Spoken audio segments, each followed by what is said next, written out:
Subscribe कीजिए target with MG Sharma YouTube channel को और दबाइए इस बेल आइकन को ताकि आपको मिल सके हमारा लेटेस्ट वीडियो सबसे पहले, वो भी फ्री में।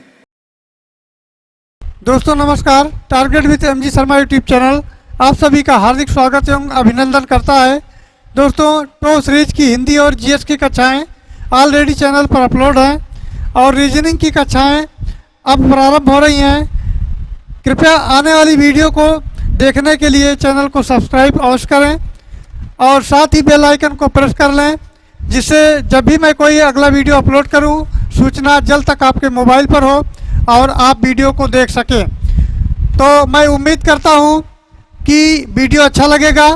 तो चलिए आज के टो सीरीज के रीजनिंग पोर्शन को शुरू करते हैं।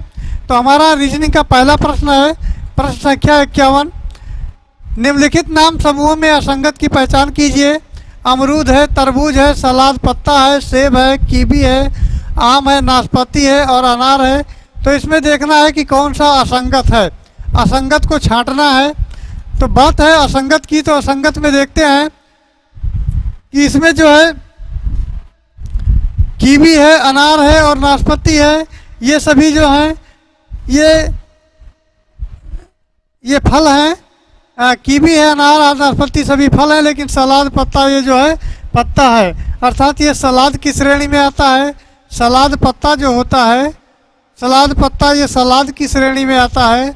और नेक्स्ट जो जितनी भी चीज़ें हैं नाशपाती, कीवी, अनार, ये सभी फल की श्रेणी में आती हैं। तो ये जो है सलाद पत्ता इससे डिफरेंस हो जाएगा। तो चलिए आगे बढ़ते हैं, ये प्रश्न हमारा पूरा हुआ। चलिए नेक्स्ट प्रश्न पर चलते हैं। नेक्स्ट हमारा है दूसरा प्रश्न।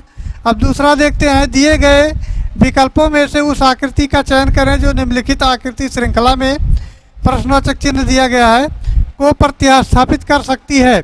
तो ये हमारे डायग्राम दिए गए हैं, पहला दूसरा है, तीसरा है और चौथा है। चौथे में प्रश्नवाचक चिन्ह दिया गया है, इसको ज्ञात करना है। तो कैसे कैसे ज्ञात करते हैं इसको देख लेते हैं। तो सबसे पहले तो इसको पहली आकृति मूव कराते हैं। तो पहली आकृति जो है मूव करके इस तरह थी तो यहाँ पर आ गई, अर्थात ये आकृति मूव होकर यहाँ आ गई और ये आकृति मूव हुई तो यहाँ आ गई। इसका मुंह इधर हो गया, इसका मुंह इधर हो गया, तो इसका मुंह इधर हो गया, अर्थात ये 90 डिग्री पर मूव कर गए। चलिए नेक्स्ट पर देखते हैं। तो पहली आकृति हमारी तो 90 डिग्री पे मूव हुई और दूसरी आकृति इसी प्रकार जो है 90 डिग्री पर मूव करवा देते हैं। तो ये जब मूव होगा तो ये सीधा सीधा खड़ा खड़ा हो जाएगा यहाँ, अर्थात ये पोर्शन जो है यहाँ आ जाएगा।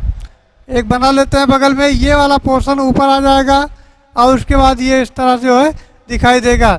तो ये हमारे जो है डी ऑप्शन में इस तरह दिखाई देता है, डी ऑप्शन में। और ये प्रश्न का थोड़ा फैलाव अधिक कर दिया गया है, इसी कारण टाइपिंग में जो है फैलाव अधिक हो जाने के कारण ऐसा दिखता है, जबकि ये इस तरह का दिखेगा, यानी इसका जो है ऊपर वाला सिरा ये होगा और नीचे वाला सिरा ये होगा, इस तरह दिखाई देगा। तो डी ऑप्शन हमारा सही आंसर है, सही उत्तर हमारा डी है। चलिए आगे बढ़ते हैं। नेक्स्ट प्रश्न है, नेक्स्ट प्रश्न देखते हैं, प्रश्न संख्या 53। 53 में दिया गया है, नीचे 5 शब्द दिए गए हैं जिनमें 4 किसी न किसी प्रकार से एक समान है और इनमें से जो भिन्न है उसको ज्ञात करना है। भिन्न का चयन करना है। उपग्रह है, तारा है, पृथ्वी है, सूर्य है, ब्रह्मांड है। तो इनमें देखने पर ये पता चलता है कि हमारा जो है ये पृथ्वी, तारा और उपग्रह ये सभी जो हैं ये ब्रह्मांड के अंतर्गत ही आते हैं। ये सभी जो है उपग्रह हैं और सभी इससे भिन्न हैं और ब्रह्मांड के अंतर्गत ये सारी चीज़ें आती हैं। तो ये डिफरेंट जो है इसमें ब्रह्मांड है, अर्थात ये ऑप्शन इसका सही हो जाएगा। तो चलिए आगे बढ़ते हैं, अगले प्रश्न को देखते हैं। प्रश्न संख्या 54 में दिया गया है, 5 विषय दिए गए हैं जिनमें से 4 किसी तरह से समान है और एक अलग है। बेमेल का चयन करना है, वही तो हम लोग करते आए हैं, बेमेल का चयन करना है। इसमें भी भौतिकी, रसायन, भूगोल, वनस्पति विज्ञान, जीव विज्ञान। तो भौतिकी जो है भौतिक विज्ञान, रसायन विज्ञान, वनस्पति विज्ञान और जीव विज्ञान ये सभी विज्ञान के अंतर्गत आते हैं, जबकि भूगोल हमारा जो है ये विज्ञान के अंतर्गत नहीं आता है। भूगोल हमें भौगोलिक चीज़ों का अध्ययन करने को मिलता है, नदियां हैं, पहाड़ हैं, पर्वत हैं, क्षेत्र है, ये सारी चीज़ों का इसमें अध्ययन किया जाता है। जबकि ये जितने भी विज्ञान है, विज्ञान से चीज़ें संबंधित चीज़ें जो इसमें अध्ययन की जाती हैं, तो भूगोल हमारा डिफरेंट है, अर्थात डी ऑप्शन इसका सही हो जाएगा। चलिए नेक्स्ट प्रश्न पर चलते हैं। नेक्स्ट हमारा है प्रश्न संख्या 55। 55 देखते हैं। 55 में दिया गया है निम्नलिखित आरेख एक कंपनी किसी विशेष विभाग के कर्मचारियों द्वारा बोली जाने वाली भाषाओं की संख्या के लिए किए गए सर्वेक्षण का परिणाम है। आरेख का अध्ययन करें और उस विकल्प की पहचान करें जो गलत है। ये बड़ा सा डायग्राम हमको दिख रहा है, इस डायग्राम के माध्यम से हमको समझना है। तो चलिए इसको देख लेते हैं। डायग्राम में दिया गया है, कुछ तो अंग्रेजी बोलते हैं, कुछ हिंदी है, कुछ मराठी हैं। तो इसमें सर्वेक्षण में भाग लेने वाले कर्मचारियों की जो कुल संख्या है उसको देखते हैं। तो पहला कर्मचारियों की संख्या है 10 लिख लेते हैं। 10 के बाद फिर 8 है, 8 यहाँ है। फिर उसके बाद देखते जाइए 12 है, 12 के बाद फिर 7 है, 7 के बाद फिर 3 है, और 3 के बाद 9 है, और 9 के बाद में 5 है। तो जोड़ लेते हैं, कितना हो गया? 10 8 18, और 10 28, और 2 30, 30 और 7 37, 3 40, 40 और 9 49, 1 50 और 4 54। कुल जो संख्या है वो 54 आ गई। उसके बाद मराठी ना बोलने वालों का निकाल लेते हैं। तो मराठी जो नहीं बोलते हैं उनको निकाल लेते हैं। तो मराठी ना बोलने वाले कितने हैं देख लेते हैं। तो मराठी ना बोलने वालों की संख्या की बात की जाए तो ये हमारा है मराठी, ये वाला पोर्शन। तो इसमें दिया गया है 10, अर्थात ये इसमें जितने हैं वो तो बोलते हैं, जो बाहर हैं वो नहीं बोलते हैं। तो 10 है प्लस 8 है और प्लस 12 है, इसको भी काउंट कर लेते हैं। तो 10 8 18 और 12 हो जाएगा 30। चलिए यहाँ जगह नहीं बची, यहाँ लिख लेते हैं। उसके बाद ये तो आ गया 30। अब देखते हैं केवल 2 भाषा बोलने वाले कितने लोग हैं। तो केवल 2 भाषा वाले हैं कितने हैं, इनको देखते हैं।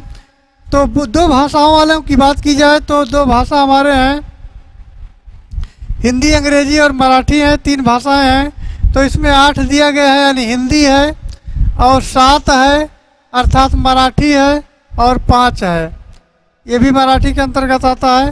तो यानी 8 हो जाएगा, प्लस 7 हो जाएगा, प्लस 5 हो जाएगा। तो इनको 8 7 15 और 5 20 हो जाएगा। अब सही चीज़ तो है, कुल मिला के 20 आ गया। और इस सवाल में पूछा गया है कि उस विकल्प की पहचान कीजिए जो गलत है। तो इसमें उत्तर के अनुसार देख लेते हैं। सर्वेक्षण में भाग लेने वाले कर्मचारियों की संख्या 54 है। हाँ, ये 54 आ गया, 54 है।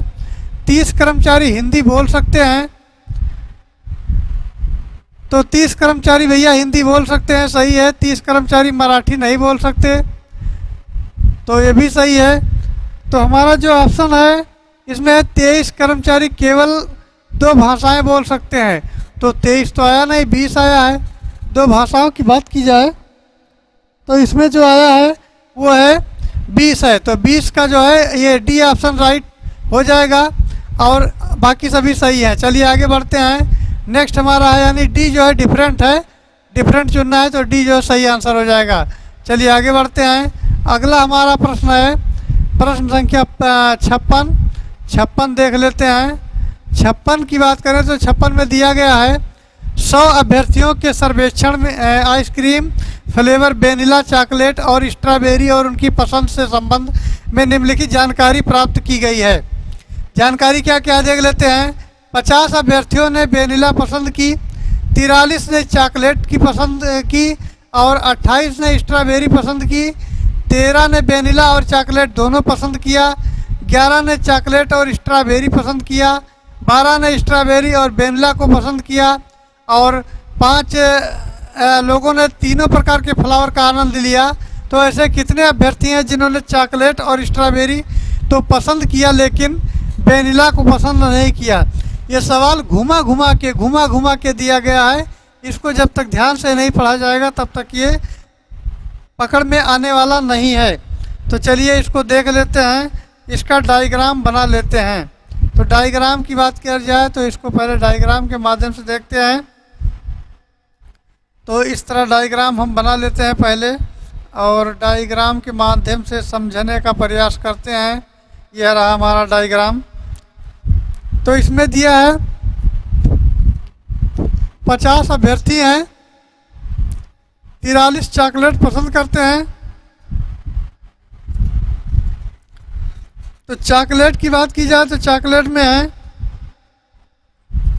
इधर हो जाएगा 24, इधर हो जाएगा 8, 24 और 4 36, 2 32 हो जाएगा, 32 और 5 37 हो जाएगा, 37 और 3 40, 3 43, तो यानी 6 हो जाएगा, ये 6 हो जाएगा। चलिए इसको लिख लेते हैं। तो ये कुल 43 हो गए जो क्या पसंद करते हैं, 43 हमारे चॉकलेट पसंद करते हैं। तो ये चॉकलेट वाले हैं, चॉकलेट वाले हैं भैया। उसके बाद में दिया गया है वेनिला पसंद करते हैं। तो वेनिला कितने लोग, 28 लोग पसंद करते हैं। तो यहाँ तो लिख दिए 30 और 30 कितने लोग पसंद करते, 28 लोग पसंद करते हैं। तो ये 8 5 13, 13 और 7 20, ये यहाँ हो जाएगा 7 और उसके बाद ये हो जाएगा 10। ये हो जाएंगे स्ट्रॉबेरी वाले, स्ट्रॉबेरी हो गए और ये हो गए वेनिला, ये वेनिला वाले हो गए। तो चॉकलेट और स्ट्रॉबेरी हैं ये तो हैं, बट वेनिला वाले जो है 6 लोग नहीं है, अर्थात इसका जो ऑप्शन डी होगा वो राइट आंसर हो जाएगा। चॉकलेट और स्ट्रॉबेरी वाले 6 लोगों में नहीं है, अर्थात ये जो है डी ऑप्शन हमारा सही आंसर हो जाएगा। चलिए आगे बढ़ते हैं। नेक्स्ट प्रश्न है, अगला प्रश्न देखते हैं। प्रश्न संख्या जो है 57 देखते हैं। 57 में दिया गया है, 57 में दिया गया है, नीचे दिए गए चित्र में त्रिभुज में विवाहित व्यक्तियों का प्रतिनिधित्व करता है, आयत नियोजित व्यक्तियों का प्रतिनिधित्व करता है और वृत्त जो है गोल्फ खिलाड़ियों का प्रतिनिधित्व करता है। उस अक्षर का चयन करें जो विवाहित नियोजित व्यक्तियों का प्रतिनिधित्व करता है लेकिन गोल्फ का नहीं करता। तो ये ध्यान देके देखना है। और प्रश्न हमारा है जो है 58 नंबर, सॉरी 57 नंबर। तो ये जो है ये दिया है, ये ऐसे अविवाहित जो है नियोजित व्यक्ति हैं जो प्रतिनिधित्व करते हैं अर्थात गोल्फ नहीं खेलते। इसमें जो साफ साफ कहा गया है कि जो त्रिभुज है अर्थात ये त्रिभुज हमारा जो है ये क्या करता है, त्रिभुज है विवाहित व्यक्ति है, अर्थात ये लिख लेते हैं विवाहित है, विवाहित व्यक्तियों का प्रतिनिधित्व करता है। और आयत जो है, आयत है ये नियोजित व्यक्तियों का है, ये नियोजित हो गया। उसके बाद में गोल्फ है, खिलाड़ी वृत्त है, वृत्त वाले जो गोल्फ के खिलाड़ी हैं। अब इसमें कौन से ऐसे हैं, उस अक्षर का चयन करें जो अविवाहित नियोजित व्यक्तियों का प्रतिनिधित्व करता है। तो वो नियोजित भी है और अविवाहित भी है, और उस अविवाहित का नियोजित करता है जो गोल्फ नहीं खेलता, अर्थात ये जो है ये गोल्फ नहीं खेलता है। तो ये जो है इसका सही आंसर हो जाएगा, ऑप्शन डी में दिया गया है। चलिए आगे बढ़ते हैं, नेक्स्ट देखते हैं। नेक्स्ट हमारा दिया गया है प्रश्न संख्या 58। 58 में दिया है, नीचे दिए गए आरेख में त्रिभुज अमेरिकी का प्रतिनिधित्व करता है। दिए गए आरेख में त्रिभुज जो है अमेरिकी का प्रतिनिधित्व करता है और वृत्त जो है गायकों का प्रतिनिधित्व करता है, आयत अभिनेताओं का प्रतिनिधित्व करता है। वो हिस्सा चुने जो अमेरिकी गायकों का प्रतिनिधित्व करता है जो अभिनेता नहीं है। तो सबसे पहले तो इसको अलग अलग लिख लेते हैं। तो त्रिभुज जो है ये अमेरिकी का प्रतिनिधित्व करता है, यानी अमेरिकी। आप बना के 0 लिख दिए, समझ जाएं, अमेरिकी हो गया। उसके बाद वृत्त जो है ये गायकों का है, तो ये गायकों का है।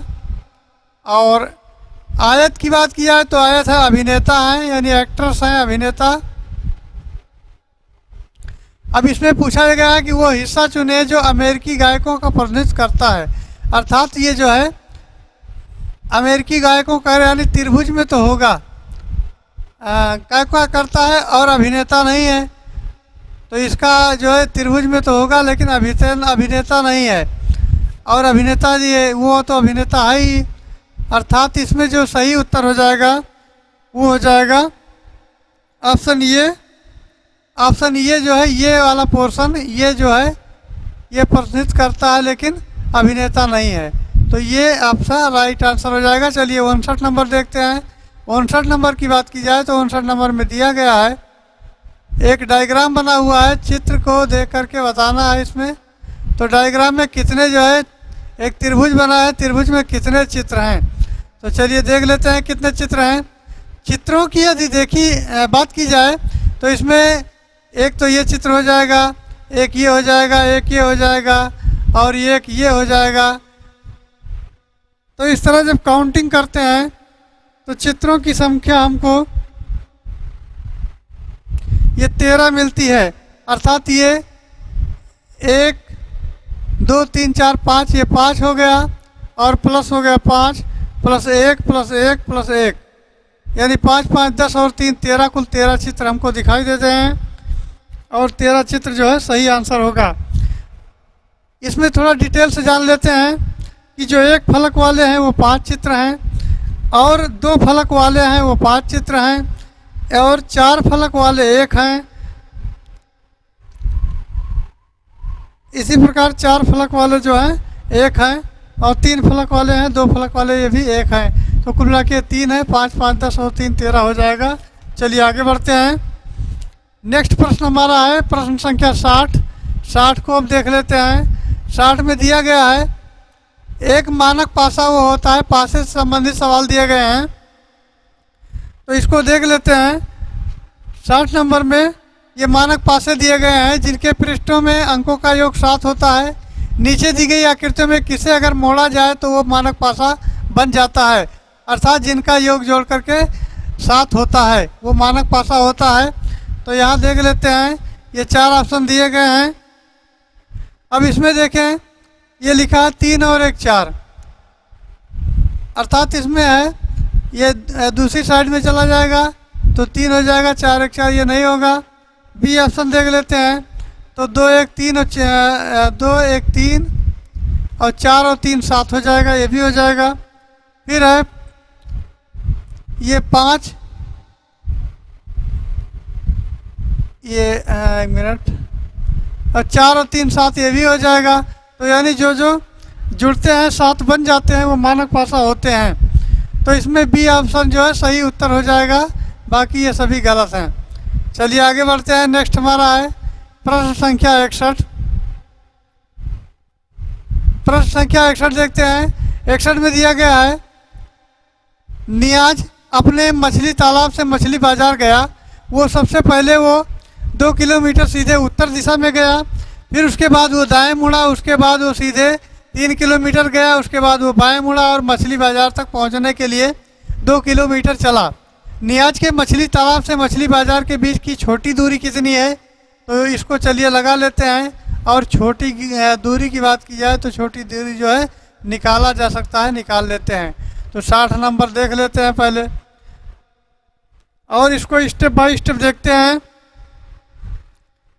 तो दोस्तों सबसे पहले तो जो डायग्राम हमने बनाया है कि आगे का उत्तर होगा, ये दक्षिण होगा, ये पूर्व होगा और ये पश्चिम होगा, इसको अपने ध्यान में बैठा लीजिए। उसके बाद यहाँ देखते हैं, सबसे पहले कहा गया है नियाज अपने मछली तालाब से मछली बाजार गया। सबसे पहले वो सीधे 2 किलोमीटर उत्तर दिशा में गया, अर्थात ये 2 किलोमीटर। चलिए 1 मिनट, सीधा नहीं बन पा रहा है।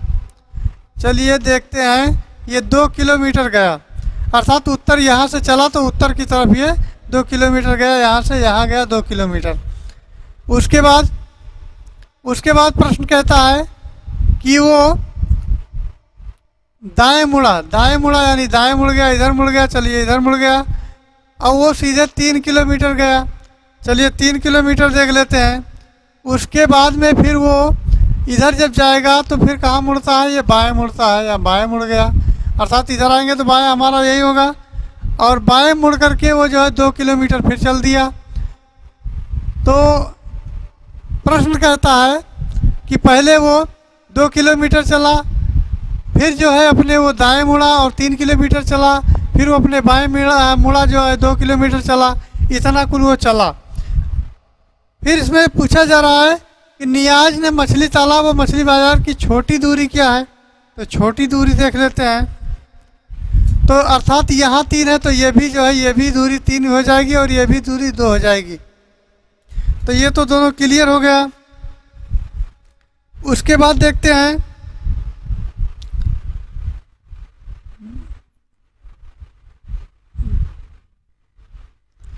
इसको जो है यहाँ से मिला करके और इसको ऐसे मिला लेते हैं। तो एक दूरी जो हमारी हो गई वो 4 हो गई, अर्थात ये 2 दूरी और ये 2 दूरी 4 हो गई। यहाँ ऐसे मिलाएंगे, यहाँ तो ये 4 दूरी हो गई, तो 4 का स्क्वायर 16 हो जाएगा। और ये 3 दूरी हो गई, अर्थात ये दूरी 3 है तो 3 त्रिका 9 हो जाएगा। और 16 और 9 25 होता है, 25 का वर्ग 5 होता है, यानी 5 जो है हमारा 5 किलोमीटर आंसर आ जाएगा। चलिए आगे बढ़ते हैं और अगला प्रश्न देखते हैं। अगला प्रश्न दिया गया है 62 देख लेते हैं। रवि अपने भाई को घर छोड़ने के बाद चर्च से पुस्तकालय में जाता है। पहले वो पश्चिम की ओर 4 किलोमीटर चलता है, फिर बाएं मुड़ता है और घर पहुंचने के लिए 3 किलोमीटर चलता है। वहां से वो दाएं मुड़ता है और पुस्तकालय तक पहुंचने के लिए फिर 1 किलोमीटर चलता है। घर और चर्च के बीच की रास्ते की जो दूरी है वो कितनी है, ये हमको बताना है। तो चलिए लगाने के बाद ये निकालते हैं कि कितनी दूरी हमको चलना है। चलिए प्रश्न पर पहुंचते हैं। प्रश्न हमारा दिया गया है, सबसे पहले तो ये कह रहा है कि वो पुस्तकालय जाता है और पश्चिम की ओर, यानी वो पहले पश्चिम की ओर 4 किलोमीटर चलता है। तो पश्चिम में जो पूरब हमारा इधर हुआ तो पश्चिम इधर होगा, तो पश्चिम 4 किलोमीटर चलता है। 4 किलोमीटर चल गया, ये यहाँ पहुँच गया। फिर वो अपने बाएं मुड़ता है, तो बायां जो है होगा ये, बायां ये हो गया। और बाएं मुड़ने के बाद वो जो है 3 किलोमीटर चलता है। चलिए 3 किलोमीटर बना लेते हैं। अब ये सवाल में दिया गया है, उसके बाद फिर वो चलता है, वो दाएं मुड़ता है, यहाँ गया तो फिर दाएं मुड़ा 1 किलोमीटर गया। तो यहाँ से इसकी दूरी जो निकाल लेते हैं, तो एक तो है 3, यानी 3 त्रिका 9 हो गया, प्लस है 4 चौक 16, और 16 9 हो गया 25, और 25 की दूरी हो गई वर्ग हो गया, और 5 किलोमीटर हो गया, अर्थात ये ऑप्शन इसका सही उत्तर होगा। चलिए आगे बढ़ते हैं, नेक्स्ट प्रश्न देखते हैं। नेक्स्ट हमारा दिया गया है 63 नंबर। 63 में देखते हैं, एक अधिवर्ष में विषम दिनों की संख्या कितनी होती है? 1 होती है, 2 होती है, 3 होती है अथवा 4 होती है। तो दोस्तों यदि विषम संख्या की बात की जाए तो विषम संख्या जो वर्ष में होता है, यानी अधिवर्ष में देखते हैं, अधिवर्ष में कुल जो दिन होते हैं, दिनों की संख्या निकाल लेते हैं, तो यह है 366 दिन। और 366 को विषम संख्या यानी 7 से भाग करेंगे तो 7 पचे 35 और 7 दूनी 14 और 2 बच रहा है, अर्थात जो विषम दिन में शेष बचेगा वो 2 बचेगा, और 2 दिया गया ऑप्शन बी में, तो बी इसका सही उत्तर हो जाएगा। चलिए आगे बढ़ते हैं। नेक्स्ट हमारा है, नेक्स्ट प्रश्न में दिया है 64। निम्नलिखित 4 आकृतियों, चिन्हित आकृतियों में 3 प्रकार के एक हैं और अन्य आकृति 3 की तरह नहीं है, उस आकृति को चुनिए जो सबसे अलग है। तो चलिए आकृति को देख लेते हैं, और इसमें जो है ये बी विकल्प दिया गया है, तो इसमें भी आर बना है, इसमें भी क्यू बना है, इसमें भी यस बना है। तो ये ऑप्शन, सी ऑप्शन और डी ऑप्शन ये तो अलग अलग हैं, क्योंकि इसमें जो है अक्षर का उल्टा बना हुआ, लेकिन ये कोई अक्षर हमको आज तक नहीं मिला और नहीं है, तो ये इसका गलत आंसर हो जाएगा। बी जो है गलत आंसर हो जाएगा 64 का। चलिए आगे बढ़ते हैं और नेक्स्ट प्रश्न देखते हैं। नेक्स्ट हमारा है प्रश्न संख्या 5 देख लेते हैं। प्रश्न संख्या 65 देखते हैं। 65 में दिया गया है, ये पूर्व दिशा की ओर 5 किलोमीटर चला, फिर वो दाहिने ओर मुड़ा और 8 किलोमीटर चला, फिर वो बाईं ओर मुड़ा और 5 किलोमीटर चला, अब वो फिर बाईं ओर मुड़ा और 8 किलोमीटर चला। वो अपने प्रारंभिक स्थान से कितनी दूरी पर है? तो चलिए इसको लगाते हैं और इसको देखते हैं। तो सबसे पहले है कि वो 5 किलोमीटर जो चलता है वो पूरब दिशा की ओर चलता है, और हमने डायग्राम के माध्यम से बताया है पूरब हमारा इधर होगा, पश्चिम इधर होगा, उत्तर इधर होगा, दक्षिण होगा। कहीं भी आप बैठे रहें आगे अपने हमेशा उत्तर ही मानिए। तो चलिए देखते हैं, ये जो है पूरब की तरफ जाता है और 5 किलोमीटर जाता है। चलिए 5 किलोमीटर चला गया, उसके बाद वो दाहिनी ओर मुड़ता है, तो इसका दाहिना जो है इधर होगा, और दाहिनी ओर जब वो मुड़ता है तो 8 किलोमीटर चलता है। 8 किलोमीटर चला गया, वो फिर बाईं ओर मुड़कर 5 किलोमीटर चला, और फिर वो बाईं ओर मुड़ा, अर्थात इसका बायां इधर है, तो वो 5 किलोमीटर चला। उसके बाद फिर कहा जा रहा है वो फिर जो है अपने बाईं ओर मुड़ा, अर्थात यहाँ मुड़ा और 8 किलोमीटर फिर चला गया। तो प्रारंभिक स्थान से जो दूरी की बात की जाए तो इसको तो सबसे पहले डॉट लाइन से निकाल देते हैं। तो 5 और 5 ये 10 हो गया। अर्थात जो दूरी हमारी आई, चलिए, अर्थात जो दूरी हमारी आई वो 10 किलोमीटर, 5 किलोमीटर ये हो गया और 5 किलोमीटर ये हो गया। तो दोनों की दूरी जो है, अर्थात ये 5 किलोमीटर था, 5 ये हो गया, 10 हो गया। 10 किलोमीटर दूरी ऑप्शन डी में दिया गया है। डी ऑप्शन सही उत्तर होगा। चलिए आगे बढ़ते हैं। नेक्स्ट हमारा है प्रश्न संख्या 65। 65 हो गया, हाँ 65 हो गया। चलिए 66 देखते हैं। प्रश्न संख्या 66 देखते हैं। मित्रों, प्रश्न संख्या 66 दिया गया है। यह है, नीचे दिए गए सवाल में एक कथन के बाद दो पूर्वानुमान फर्स्ट और सेकंड दिए गए हैं। आपको कथन में सब कुछ सच मानना है, फिर दो पूर्वानुमानों पर विचार करना है और तय करना है कि मुझसे से कौन सा तार्किक रूप से किसी भी संदेह से परे है, कथन में दी गई जानकारी का अनुसरण करता है। अब इसमें एक कथन दिया गया है, भारत दुनिया की कुल आईटी उद्योग में 55% व्यापार बाजार में साझेदारी का रखता है। पूर्वानुमान इसका है, विदेशी कंपनियां सस्ते श्रम में उपलब्धता के कारण ही भारत को पसंद करती हैं।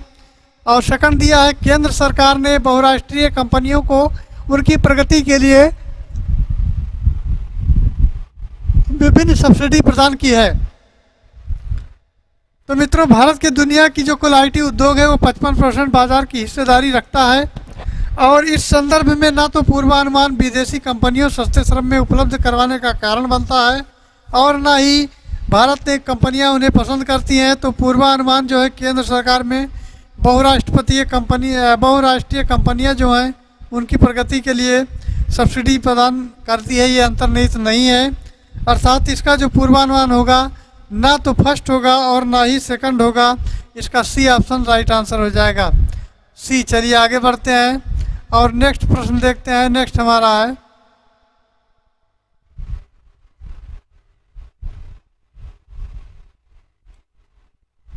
चलिए दोस्तों नेक्स्ट प्रश्न में बढ़ते हैं और नेक्स्ट प्रश्न हमारा है, नेक्स्ट देख लेते हैं। प्रश्न संख्या जो है 67 देख लेते हैं। नेक्स्ट हमारा 67 दिया गया है। 67 पर पहुंचते हैं। तो ये 67 नंबर दिया गया है। निम्नलिखित प्रश्न में कथनों पर जो है दो दिए गए हैं, फर्स्ट और सेकंड। निष्कर्ष पढ़ें और तय करें कि कौन सा निष्कर्ष तार्किक रूप से कथन का अनुसरण करता है। इसमें पहला कथन दिया गया है। पहला कथन है, सभी ऑक्सीजन अद्वितीय हैं, सभी क्लोरीन उपयोगी हैं। तो सबसे पहले ऑक्सीजन बनाते हैं, अर्थात O2 बना लिए। और सभी ऑक्सीजन जो है अद्वितीय हैं, अद्वितीय हैं और अद्वितीय हैं, तो ठीक है, फर्स्ट चित्र हमारा बन गया। इसी प्रकार सेकंड बना लेते हैं। सेकंड दिया है, सभी क्लोरीन उपयोगी हैं। तो क्लोरीन है और सभी उपयोगी हैं, तो सभी क्लोरीन तो उपयोगी हैं। अब निष्कर्ष देख लेते हैं। तो निष्कर्ष में दिया गया है कुछ क्लोरीन उपयोगी हैं। तो क्लोरीन यहाँ है, उपयोगी यहाँ है, तो कुछ तो उपयोगी है, तो ये सही हो जाएगा, अर्थात ये सही हो जाएगा। चलिए, कुछ क्लोरीन ऑक्सीजन है, तो कुछ क्लोरीन जो है ऑक्सीजन है।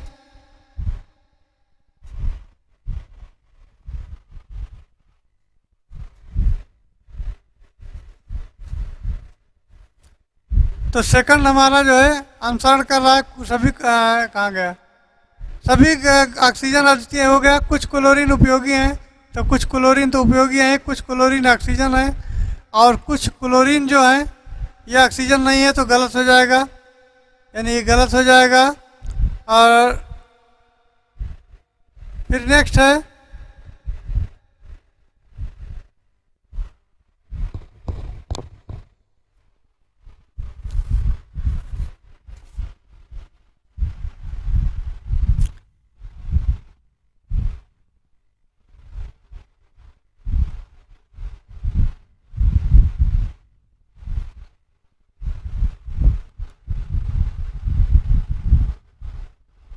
तो दोस्तों इसमें दिया गया है कुछ क्लोरीन उपयोगी हैं, तो कुछ क्लोरीन जो है उपयोगी हैं।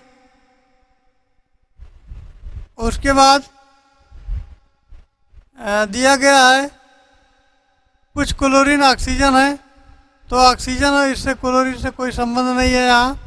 इस पैटर्न के अनुसार केवल सेकंड अनुसरण करता है, दोनों फर्स्ट और सेकंड अनुसरण करते हैं, केवल फर्स्ट अनुसरण करता है।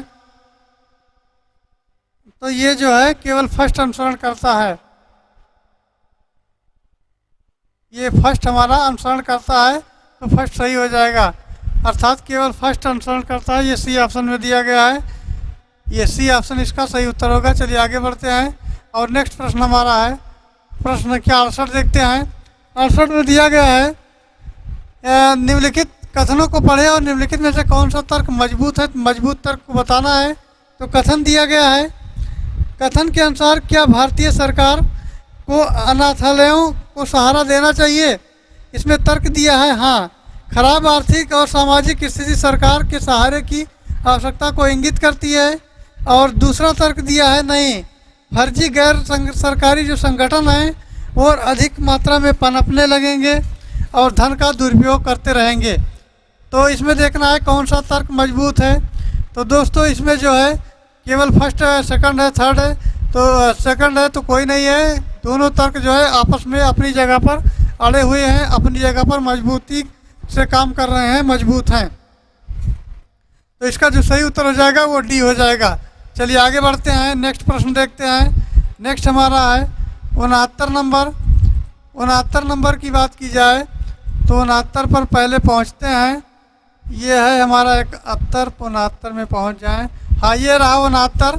69 दिया गया है, नीचे दिए गए सवाल में कथन के बाद पूर्वानुमान फर्स्ट और सेकंड दिए गए हैं। आपको कथन में सब कुछ मानना है और फिर दो पूर्वानुमानों पर विचार करना है और ये तय करना है कि उसमें कौन सा तार्किक रूप से किसी संदेह से परे है, कथन में दी गई जानकारी का अनुसरण करता है। तो कथन दिया गया है, जो छात्र रिकॉर्ड बुक प्रस्तुत नहीं करते उन्हें प्रैक्टिकल परीक्षा में भाग लेने की अनुमति नहीं दी जाएगी। ये तो दिया गया कथन। पूर्वानुमान की बात करें तो पूर्वानुमान है प्रैक्टिकल परीक्षा में भाग लेने के लिए रिकॉर्ड बुक अनिवार्य है। अब देखिए एक तरफ तो कह रहा है कि जो है रिकॉर्ड बुक का प्रस्तुत करने का कोई अथॉरिटी नहीं, फिर कह रहा है अनिवार्य है। दूसरा है प्रैक्टिकल जो है परीक्षा एक छात्र को एक विषय में तकनीकी रूप से मजबूत बनाती है। तो मित्रों इसका जो सही उत्तर हो जाएगा वो हो जाएगा ऑप्शन बी। केवल जो पूर्वानुमान फर्स्ट है वही अंतर्निहित है, अर्थात बी ऑप्शन में केवल दिया गया फर्स्ट वही सही है। चलिए आगे बढ़ते हैं, नेक्स्ट हमारा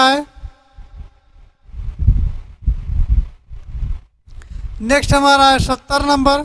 70 नंबर में दिया गया है, नीचे दिए गए सवाल दो फर्स्ट और सेकंड कथन के उपलब्ध कराए गए तथ्य को जवाब देते हुए पर्याप्त दो कथनों को पढ़ें और जवाब दें। सवाल है कलई के संदर्भ में नायर की दिशा क्या है। तो कलई रमेश के उत्तर में 10 मीटर की दूरी पर है, विजय कलई उत्तर पश्चिम से 5 किलोमीटर दूरी पर है, नायर विजय पश्चिम 5 किलोमीटर दूर है। तो केवल कथन फर्स्ट और सेकंड निकलता है, सेकंड निकलता है, फर्स्ट निकलता है या दोनों नहीं निकलते हैं। तो इसका 70 नंबर जो हो जाएगा वो हो जाएगा केवल फर्स्ट और सेकंड ही कलई के संदर्भ में निकलते हैं, फर्स्ट और सेकंड ही। चलिए इसको देख लीजिएगा, कथन केवल फर्स्ट और सेकंड।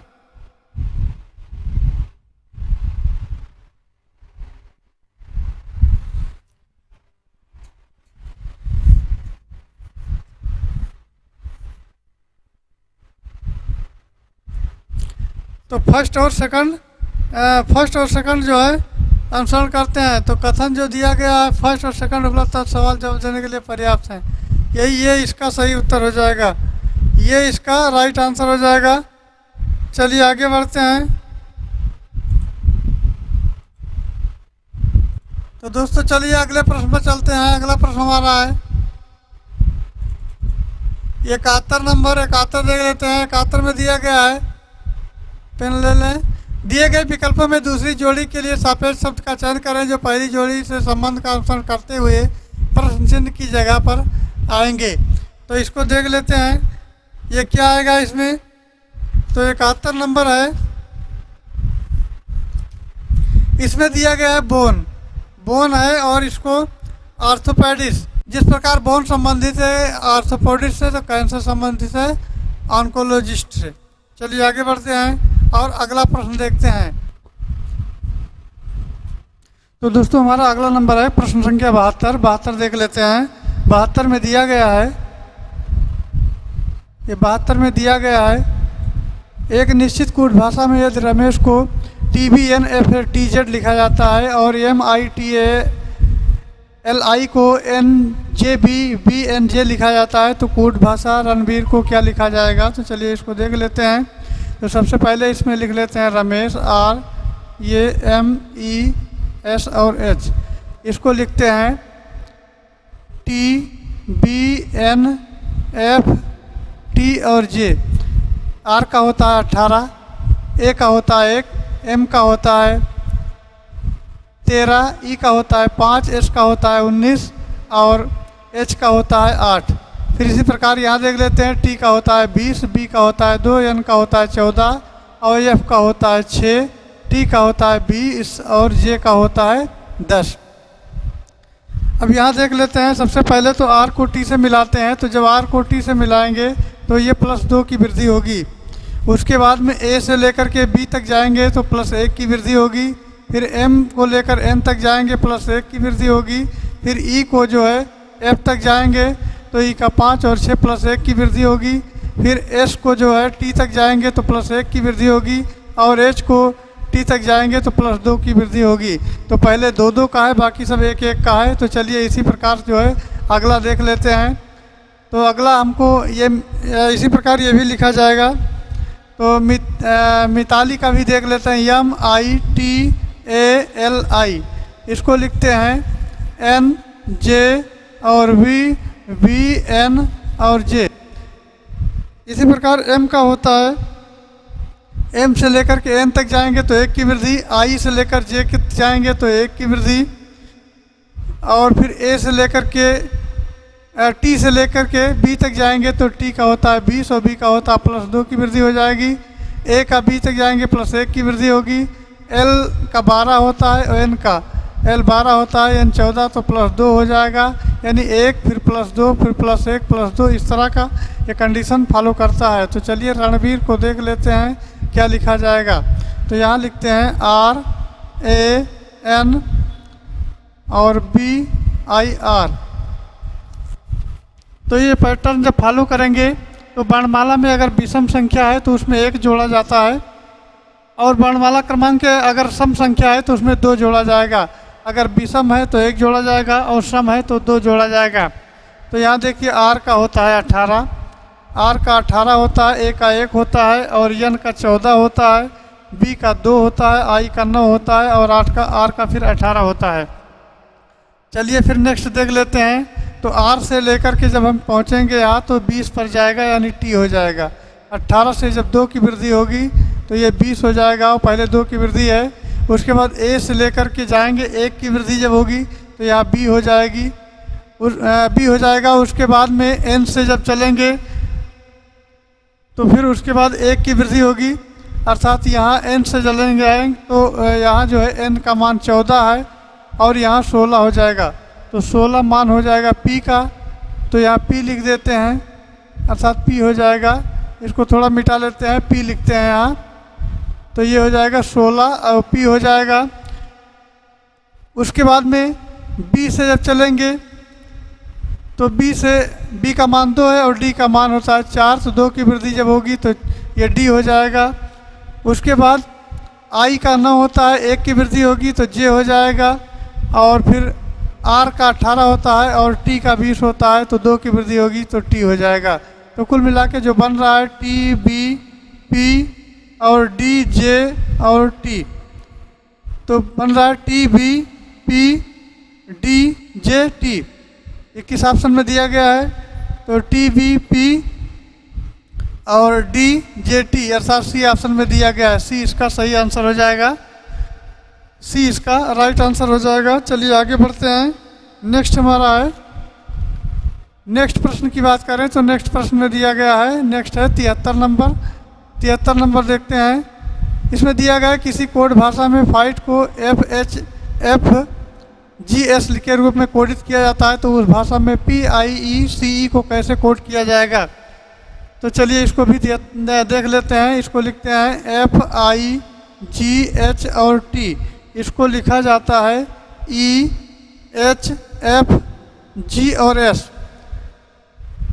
अर्थात ई से जब आएंगे तो एफ की तरफ आएंगे, उसके बाद एच से आई की तरफ आएंगे, और एफ का जी से, और जी का एच से, और टी एस का टी से।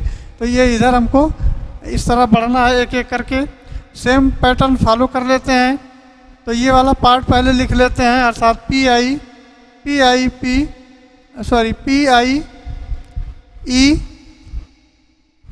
ई और सी ई, इसको लिखते हैं।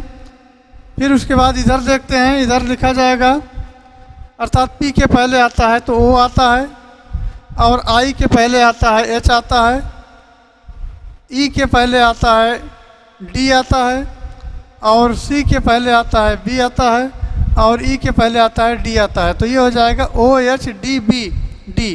तो ओ एच इसमें है ओ एच डी और बी डी, अर्थात सी ऑप्शन में इसका उत्तर मिल रहा है। तो सी ऑप्शन इसका सही आंसर हो जाएगा। चलिए आगे बढ़ते हैं। नेक्स्ट प्रश्न हमारा दिया गया है। नेक्स्ट प्रश्न की बात करें तो नेक्स्ट प्रश्न दिया गया है 74 देखते हैं। यदि FILO का कोड है BCDE हो तो XURO का कोड होगा। तो सबसे पहले तो इसको लिख लेते हैं। ये दिया गया है FILO, इसका लिखा जाता है BCD और E। तो F का होता है 6, I का होता है 9, और L का होता है 12, O का होता है 15, O का मान होता है 15।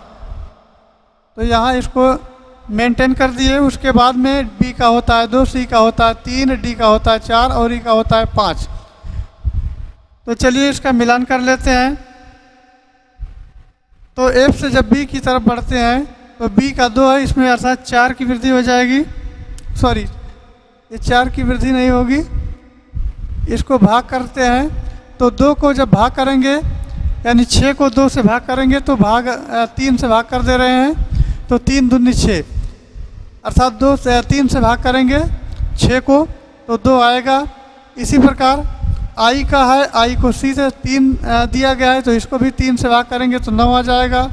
फिर ये 12 दिया है, 12 को 3 से भाग करेंगे 4 को, तो ये 4 तिहाई 12 हो गया। और ओ को जो है ई यानी 15 है, ये 5 तिहाई 15, अगर 3 से भाग करेंगे तो 5 आ जाएगा।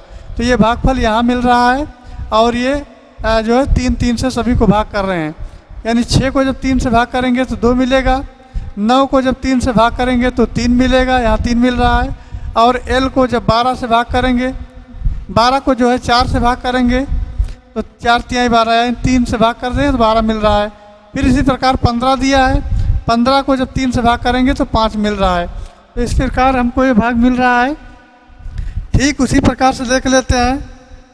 तो ठीक उसी प्रकार अगर वही पैटर्न फॉलो करते हैं तो ये लिखा गया है XURO लिखा गया है।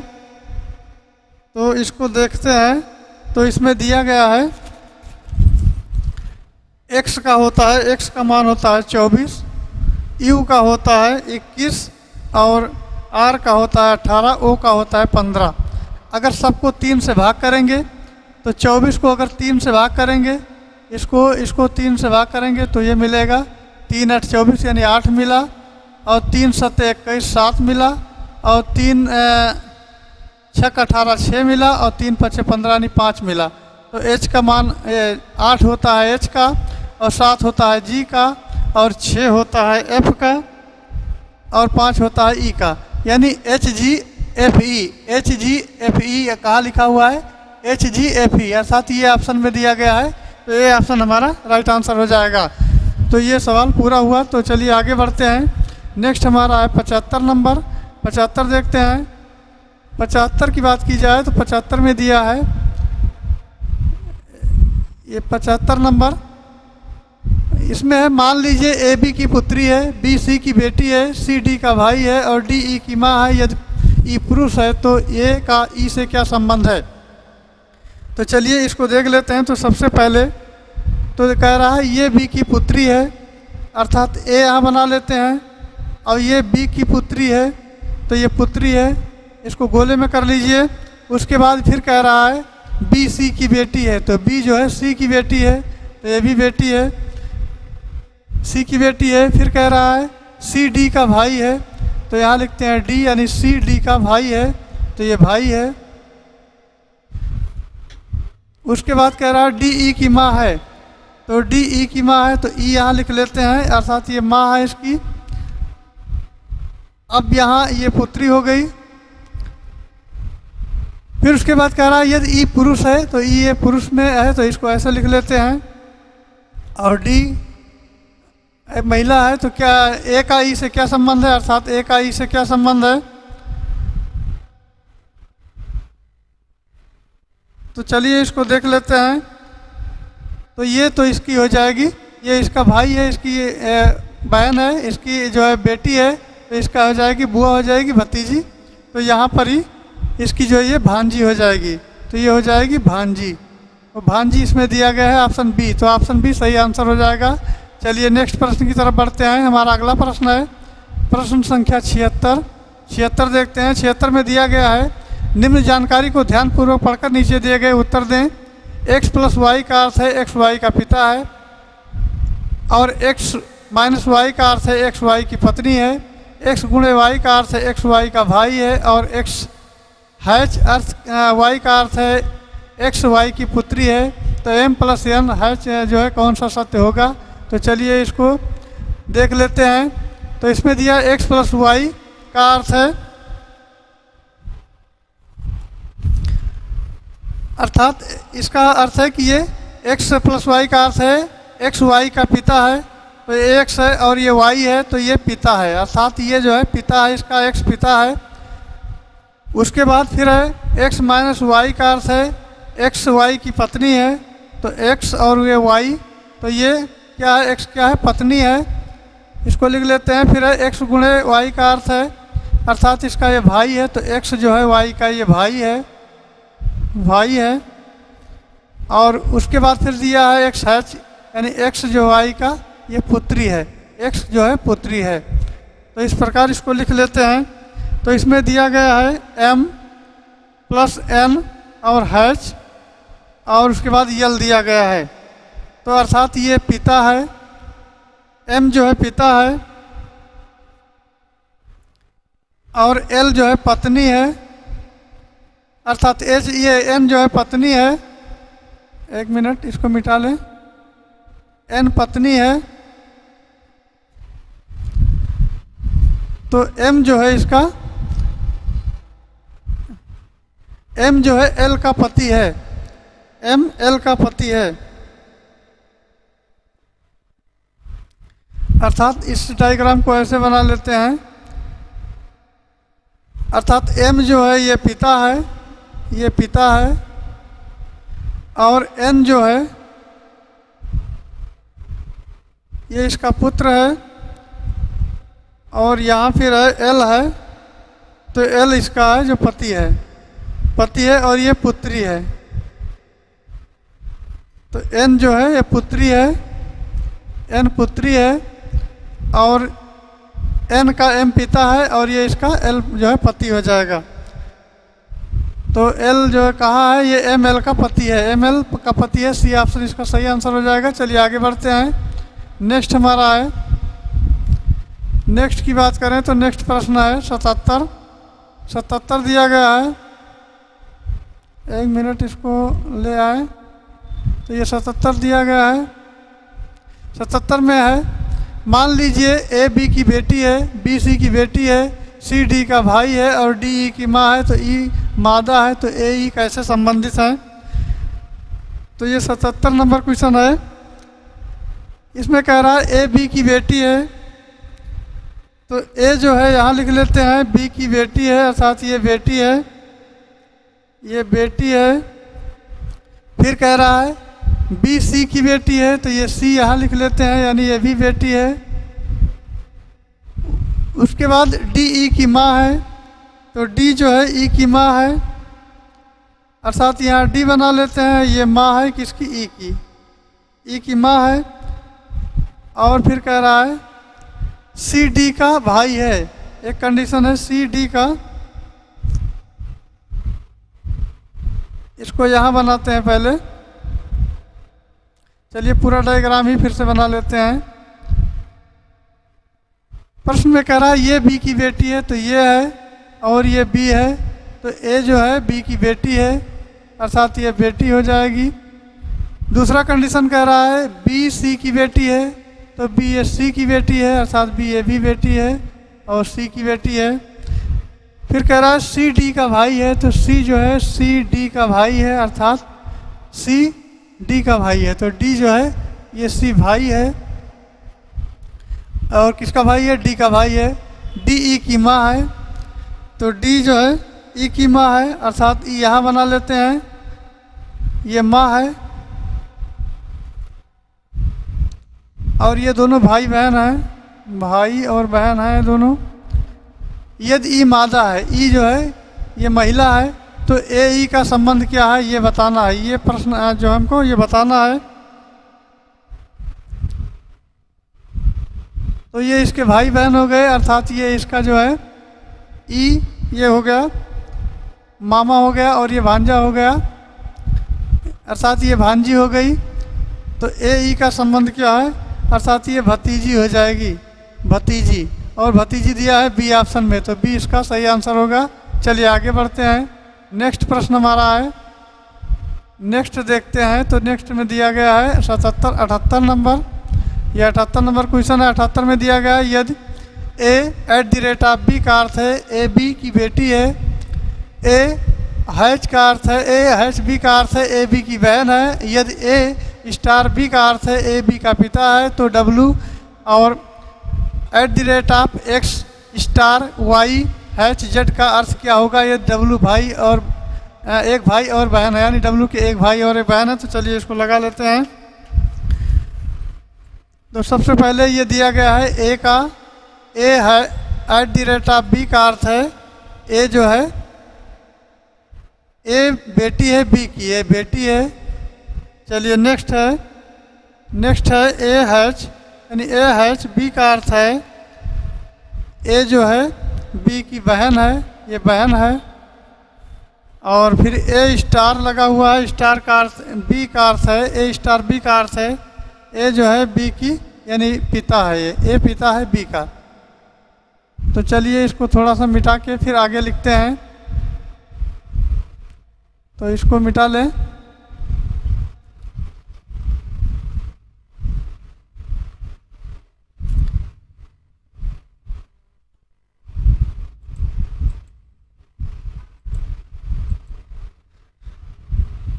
तो इसको मिटा करके लिखते हैं। ये दिया गया है डब्लू, यहाँ से W @x star Y hatch Z, ये दिया गया। ये समीकरण हमको हल करना है। तो सबसे पहले कंडीशन में कहा गया है अगर ये अर्थ है तो इसका अर्थ है कि वो बेटी है, अर्थात डब्लू जो है ये बेटी है, अर्थात यहाँ बना लेते हैं तो ये बेटी है। फिर इसका जो है अर्थ है ए हैच का अर्थ है स्टार वाला है, तो स्टार का अर्थ है ए बी का पिता है, तो यानी ये पिता एक्स जो है पिता है, तो एक्स बना लेते हैं पिता, यानी एक्स जो है ये पिता हो गया, एक्स पिता हो गया। उसके बाद नेक्स्ट दिया गया है, तो ये दिया गया है ये हैच का अर्थ है बहन है, तो वाई जो है बहन है, तो वाई यहाँ बना लेते हैं, ये वाई जो है बहन है, इसकी बहन है। और नेक्स्ट फिर दिया है ए बी का पिता है, तो स्टार ये हो गया, अर्थात ये पिता है तो इसका पुत्र हो जाएगा जेड, ये पुत्र हो जाएगा यानी जेड हो जाएगा। और ये डब्लू का जो है जेड डब्लू का भाई हो जाएगा, अर्थात ये पिता एक्स पिता हो गया, वाई इसकी बहन हो गई और डब्लू एक्स की बेटी हो गई। और डब्लू का जेड से संबंध बताना है तो ये इसका भाई है, अर्थात समीकरण जो दिया गया है ये जेड एक्स का पुत्र है, तो इसका जो सही आंसर हो जाएगा जेड एक्स का पुत्र है, और ये जेड एक्स का पुत्र है, यही बताना है।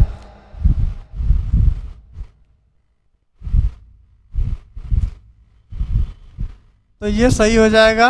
बाकी जेड एक्स का भाई है तो जेड जो है एक्स का भाई नहीं है, पुत्र है, ये गलत हो जाएगा। जेड एक्स की पोती है, तो ये जेड एक्स की पोती नहीं है, ये भी गलत हो जाएगा। जेड एक्स का पोता है, ये भी नहीं होगा। तो ये केवल डी ऑप्शन इसका राइट आंसर हो जाएगा। चलिए आगे बढ़ते हैं। नेक्स्ट हमारा है, नेक्स्ट प्रश्न है, तो दोस्तों हमारा ये प्रश्न है 79 देखते हैं। निम्नलिखित कथनों में निम्नलिखित कथनों को पढ़ें और जवाब दें। निम्नलिखित में से कौन सा तर्क मजबूत है? कथन दिया गया है, क्या वैश्वीकरण ने भारत के विकास में मदद की है?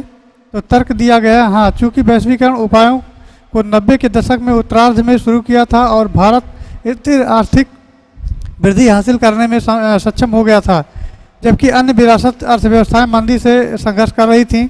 और सेकंड हमारा तर्क दिया गया है, नहीं, आर्थिक वृद्धि आय और वृद्धि में कोई नहीं होती है, इसे लोगों के कल्याण में वृद्धि भी करनी चाहिए। वैश्वीकरण के उपायों को आगामी यानी अपनाने के 20 साल बाद भी भारत अभी भी गरीब लोगों का एक बड़ा प्रतिशत है भारत में। तो ये तर्क दिए गए हैं, इनको देख लेते हैं। तो इस संबंध में कथन के अनुसार जो दिया गया है, जो कथन के अनुसार दिए गए हैं, क्या वैश्वीकरण ने भारत के विकास में मदद की है? तो इसकी तर्क पर जो हमारा तर्क फर्स्ट है, अर्थात हाँ, चूंकि वैश्वीकरण उपायों में 90 के दशक में उत्तरार्ध में शुरू किया गया था और भारत स्थिर आर्थिक वृद्धि हासिल करने में सक्षम हो गया था, जबकि अन्य विकसित अर्थव्यवस्थाएं मंदी से संघर्ष कर रही थीं। तो ये जो हमारा दशक है, यानी कि ये तर्क मजबूत है। तो ये जब तर्क मजबूत है तो यहाँ जो है हमारा बी राइट आंसर हो जाएगा। केवल फर्स्ट तर्क जो है मजबूत है, तो बी इसका सही उत्तर हो जाएगा। चलिए नेक्स्ट प्रश्न को देखते हैं। नेक्स्ट हमारा है, नेक्स्ट प्रश्न है प्रश्न संख्या 80 देख लेते हैं। 80 में दिया गया है, दिए गए विकल्पों में से दूसरी जोड़ी के लिए सापेक्ष शब्द का चयन करें जो पहली जोड़ी के संबंध में अनुसरण करते हुए प्रश्न चिन्ह यानी साइन ऑफ इंटरोगेशन का मार्क है की जगह लेगा। तो ये दिया गया है वर्ड हमारा, इसका संबंध इससे कर दिया गया है और ये इसका संबंध फिर ज्ञात करना है। तो चलिए इसको देख लेते हैं। तो सबसे पहले देखते हैं, इसको हटाने पर सबसे पहले ये जेड का मान होता है 26, एक्स का मान होता है 24, वाई का मान होता है 25 और डब्लू का होता है 23। यहाँ बड़ा बड़ा लिख लेते हैं, हो गया जेड, एक्स, वाई और डब्लू। इसका संबंध है यू, एस, टी और आर से। जेड का होता है 26, एक्स का होता है 24, वाई का होता है 25 और डब्लू का होता है 23। फिर यहाँ चले जाते हैं, यू का होता है 21, एस का होता है 19, टी का होता है 20 और आर का होता है 18। ये 18 हो जाएगा, ये 18 लिख देते हैं। चलिए आर का हो गया 18। अब जब 26 से यानी 21 से जब 26 की तरफ बढ़ते हैं तो ये माइनस जो है 5 का अंतर आ रहा है। उसके बाद दूसरा है 24 से लेकर के 19 की तरफ 19, 5 माइनस 5 का अंतर ये भी आ रहा है। वाई का देख लेते हैं 20 से लेकर के 25 तो माइनस 5 का अंतर ये भी आ रहा है। और डब्लू का जो है 18 और 5 23 माइनस 5 का भी अंतर आ रहा है। तो इसी प्रकार हमारा जो संबंध ये दिखाएगा तो 5 5 का अंतर माइनस होना चाहिए। तो चलिए इस वाले को भी देख लेते हैं। तो इसका मान लिख लेते हैं पहले पी एन और ओ एम। उसके बाद इसका संबंध देख लेते हैं। तो ये इसका मान होता है 16, एन का होता है 14 और ओ का होता है 15, एम का होता है 13। अब यहाँ पर 16 में से अगर हम 5 निकाल देंगे तो बचेगा 11। इसी प्रकार 14 में से 5 निकालेंगे तो बचेगा 9 और 15 में से 5 निकालेंगे तो बचेगा 10 और 13 में से 5 निकालेंगे तो बचेगा 8। अब ये जिनके जिनके मान हैं उनको रख लेते हैं। तो 11 जो हमारा होता है वो के का होता है, 9 में आई होता है, 10 का जे होता है यानी जे का 10 होता है और 8 एच होता है। तो के आई जे एच हो जाएगा, के आई जे एच अर्थात डी ऑप्शन में दिया गया है। डी ऑप्शन इसका राइट आंसर हो जाएगा। चलिए नेक्स्ट प्रश्न की तरफ बढ़ते हैं। हमारा अगला प्रश्न है प्रश्न संख्या 81 देखते हैं। 81 में दिया है, उस विकल्प का चयन करें जो अन्य से भिन्न है। कथकली है, मणिपुरी है, गरबा है और ओडिसी है। तो कथकली, मणिपुरी और ओडिसी जो है यानी कथकली, मणिपुरी और ओडिसी ये हमारे जो है शास्त्रीय संगीत हैं। कौन से संगीत हैं? ये हमारे पूरे शास्त्रीय संगीत हैं। ये शास्त्रीय संगीत हैं। और ये गरबा जो है, ये गरबा गुजरात का जो है एक प्रसिद्ध लोक नृत्य है।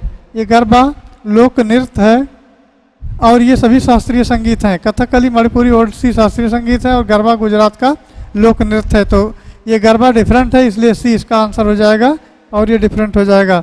तो 81 का सी हो गया। चलिए आगे बढ़ते हैं। नेक्स्ट हमारा है प्रश्न संख्या 82 देखते हैं।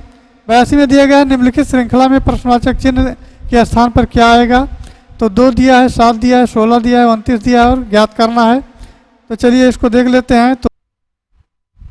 तो दोस्तों ये 2 है, 7 है, 16 है, 29 है और यहाँ ज्ञात करना है। तो 2 से जब 7 की तरफ बढ़ेंगे तो +5 का अंतर होगा। 7 से 16 की तरफ जब बढ़ेंगे तो ये +9 का अंतर होगा। 16 से 29 की तरफ जब बढ़ेंगे तो +13 का अंतर होगा। और 29 से जब आगे बढ़ेंगे तो यहाँ देख लेते हैं इसके बीच में अंतर क्या रहा है। तो 5 और 4 9, 9 4 13, तो अर्थात यहाँ भी 4 आएगा। तो 13 में से जब 4 जोड़ेंगे तो 13 और 4 हो जाएगा 17, अर्थात 29 में 17 हम जोड़ेंगे तो 9 और 7 हो जाएगा 16 और 3, ये 2 1 3 1 4 हो जाएगा। तो कुल इसका मान आ जाएगा 46 और 46 जो है आपके ऑप्शन डी में दिया गया है। तो इसका ऑप्शन डी राइट आंसर हो जाएगा, अर्थात डी सही होगा। चलिए नेक्स्ट प्रश्न की तरफ बढ़ते हैं। नेक्स्ट हमारा है, नेक्स्ट प्रश्न है प्रश्न संख्या 83 देखते हैं। इसमें दिया है नीचे दिए गए प्रत्येक अक्षर एक अद्वितीय संख्या आवंटित की गई है। संख्याओं के संयोजन का चयन इस प्रकार करें कि जब अनुरूप वर्ण व्यवस्थित किए जाएं तो एक अर्थपूर्ण शब्द बन जाए। अर्थात RUSGA ये शब्द दिया गया है, इसको अर्थपूर्ण क्रम में व्यवस्थित करना है जिसका कुछ अर्थ निकलता हो। तो इसको सिस्टम से अगर सिस्टमेटिक ढंग से करेंगे तो इसका कुछ अर्थ निकलेगा। तो सबसे पहले लिखते हैं S, अर्थात S काट देंगे। उसके बाद SU हो गया।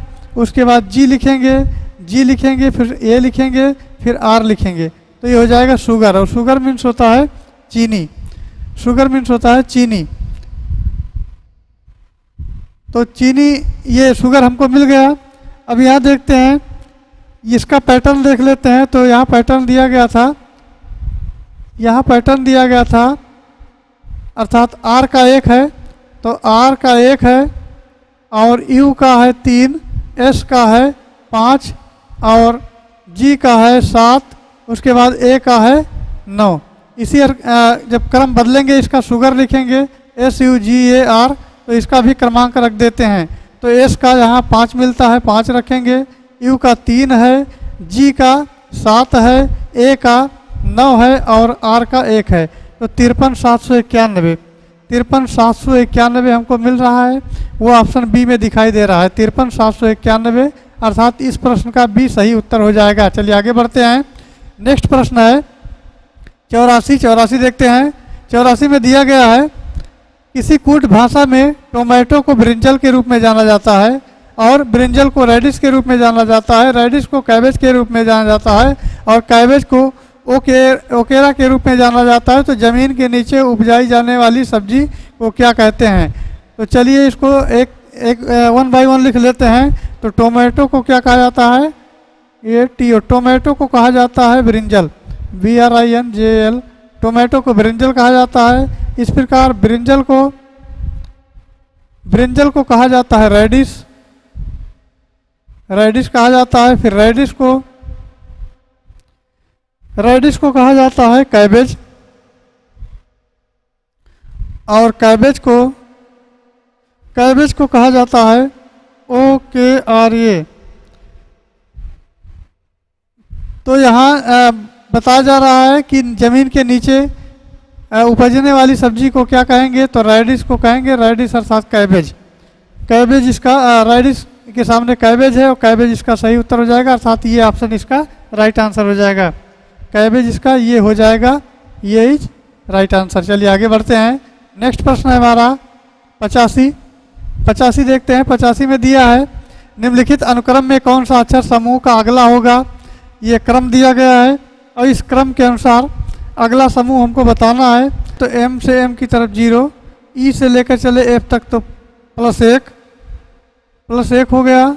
उसके बाद T से लेकर जब चले R की तरफ तो T का होता है 20 और R का होता है 18, तो ये -2 हो गया। S से लेकर जब B की तरफ चले तो S का होता है 19 और B का होता है 22, तो ये हो जाएगा +3। इसी प्रकार यहाँ देखते हैं B से B का 0, R से लेकर S तक चलेंगे तो 1 यानी +1, और F से लेकर के D तक चलेंगे तो माइनस हो जाएगा। F का होता है 6 और D का होता है 4, तो 2 हो जाएगा। फिर M से लेकर जब चलेंगे P तक तो M का होता है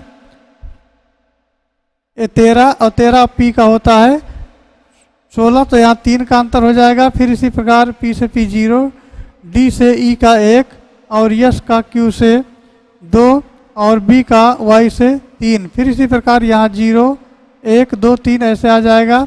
अब चलिए लास्ट देख लेते हैं, तो यहाँ B से लेकर के B तक लिखेंगे तो 0 हो जाएगा, और फिर P से लेकर के Q तक जाएंगे तो ये Q हो गया अर्थात 1 हो गया, +1 हो गया।